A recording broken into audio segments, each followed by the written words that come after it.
Hello. Briefly, here we go. I'm just going to do a little walking, talking video.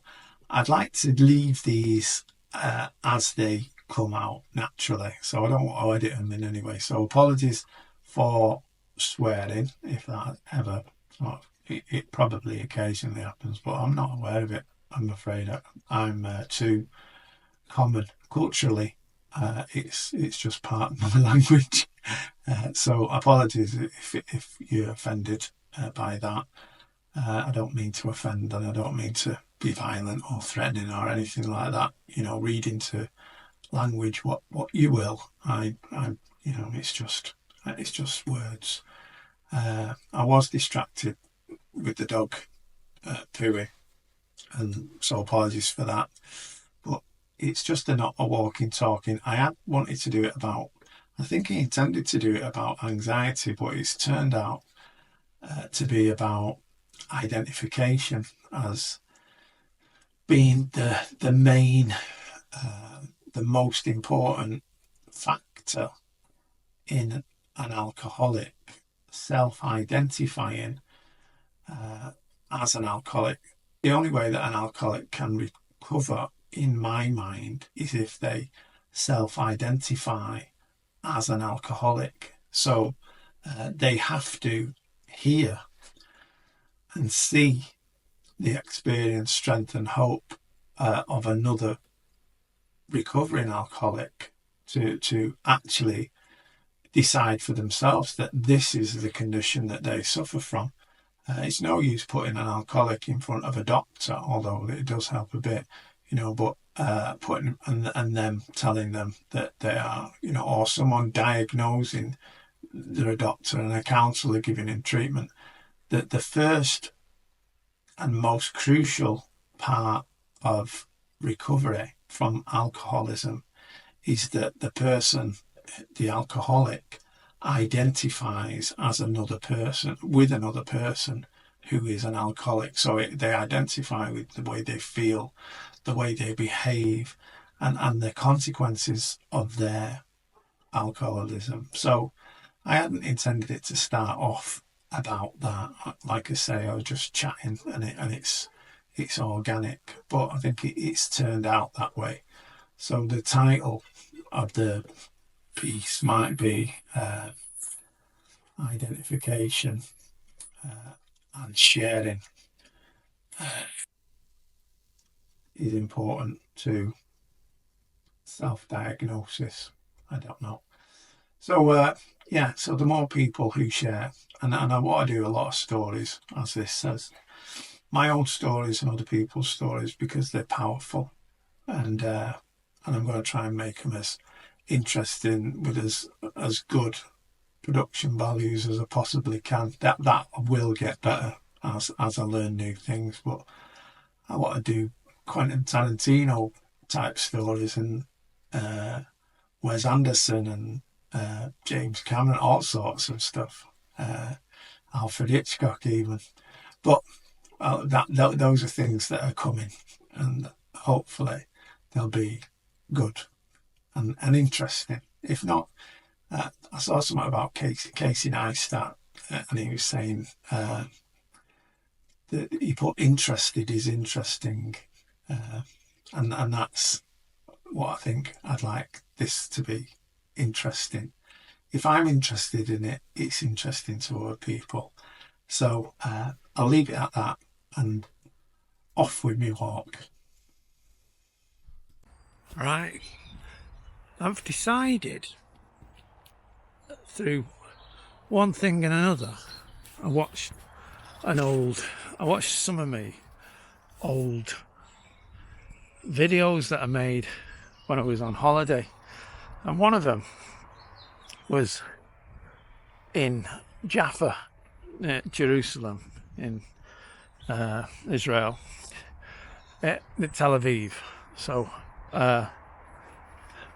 just outside Tel Aviv, main city, there's the little town of Jaffa, little port of Jaffa, and I think Simon, the the first Pope was from there, sort of. But I'm not sure. Don't quote me on that. But anyway, I was looking at something I made. I made a video. I went off. I was with Joanne, but there was this wishing bridge. It was called the Wishing Bridge, just above Tel Aviv. And it was just a bridge over in a park over the top of Tel Aviv. And apparently if you go on the Wishing Bridge and make a wish, it might come true. Anyway, so me being me and not wanting to do rubbishy wishes, I wished that I got an Oscar. I made a film and I got an Oscar, which is bizarre, really. And what I always say to my lads, people who I'm working with, your dreams are a clue to your fate. If you really want something enough, you can get it. So I came across this old film and I thought, I still actually want that as much as I always did. Although, in order to do that, you've got to make films. So, I was talking to Sally, my daughter, about we were going to Intergroup near us, and they were asking if they could have any reps for the Share magazine. So basically, if you don't know what the Share magazine is, it's a magazine that is published like monthly, I think, or quarterly by AA, and it's just stories of drinking tales and recovery. So it's quite, some of them are great, but during the lockdown, so live meetings got put back. So prior to 2021, every meeting you went in was there were Share magazines on the tables and lots of literature, and people used to use it, not massively, but they used to use it because it was available. Anyway, come the lockdown, that stopped, and people have to excuse the wind, I haven't got a thingy on it, but people stopped using the Share magazine and meetings went on to Zoom. And when it returned to live meetings, people didn't really stock Share magazines in quite a lot of the meetings, and there were people at this intergroup meeting who said, what is Share magazine? And they were informed, and they said, does anyone want to get involved? And there was no response, which is sad, really, because Tradition 5 says our primary purpose is to carry this message to the still suffering alcoholic, to stay sober and to carry this message. And that's the first, people don't come to self-help groups, to AA, they don't expect therapy or anything like that. They don't know what it is. They don't know what to expect. And when they get there, like Dr. Bob, let's sort of get back to Dr. Bob. When Dr. Bob first met Bill Wilson wanted to talk to another alkie because he was on the point of drinking, and he knew the only thing that kept him sober was talking to another alcoholic, sharing his experience, strength and hope. And that was, I don't know, there's a little bit of magic in this, but for whatever reason, Dr. Bob, he didn't really want to stop drinking, I don't think. He didn't really want to talk to a stockbroker, but he ended up doing it. and he was fascinated, because they were talking about themselves, and they were just talking about their experience, and they weren't really that bothered about him. They weren't bothered about what, so when he'd seen people in the past, he wanted to know the ins and outs of a cat's arse. But alkies, they shared about themselves, and what happened, or what happens with that relationship, is the alcoholic in denial, or sort of resigned to the fact, Bobby, that he's gonna drink until he dies, usually is sort of fascinated by the other person, and it's this process of identification that is the first step in identifying yourself as an alcoholic. So this is the thing about the Share magazine, is people, it's not live and it's read, but people can read a Share magazine from someone. Hey,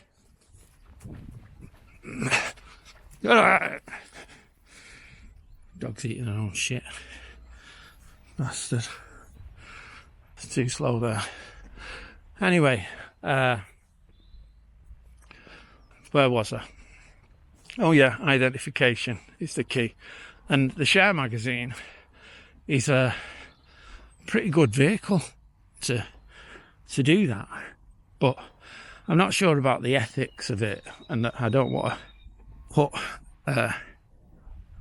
AA's name in any peril, by sharing a sort of message that is theirs.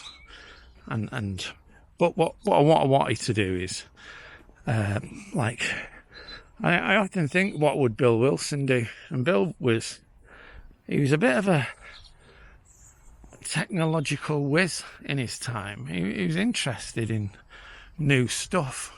He was interested in this. When we were talking the 1920s, 1930s, the psychoanalytic movement that was in Austria mainly, which was led by Sigmund Freud and Alfred Adler and Carl Gustav Jung. This was all new stuff in the 1920s and 1930s, and Bill was massively interested in this science of psychology and the exploration of self. And he read William James, and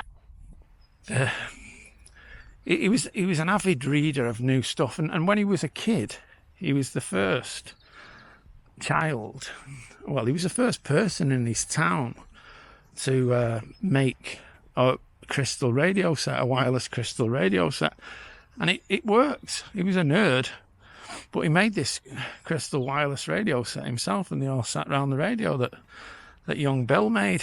So he liked technology, and he liked carrying a message. And I think if he were alive today, he'd have a YouTube channel, and he'd have an Instagram following of like 10 million, and he would be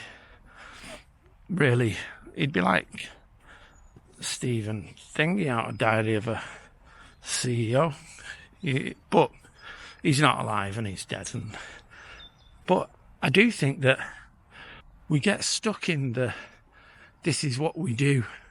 This is what we do. And if we look at what's the objective? What's the objective? Is the objective to get a powerful message, a good story well told? Is that? Because a good story well told is powerful.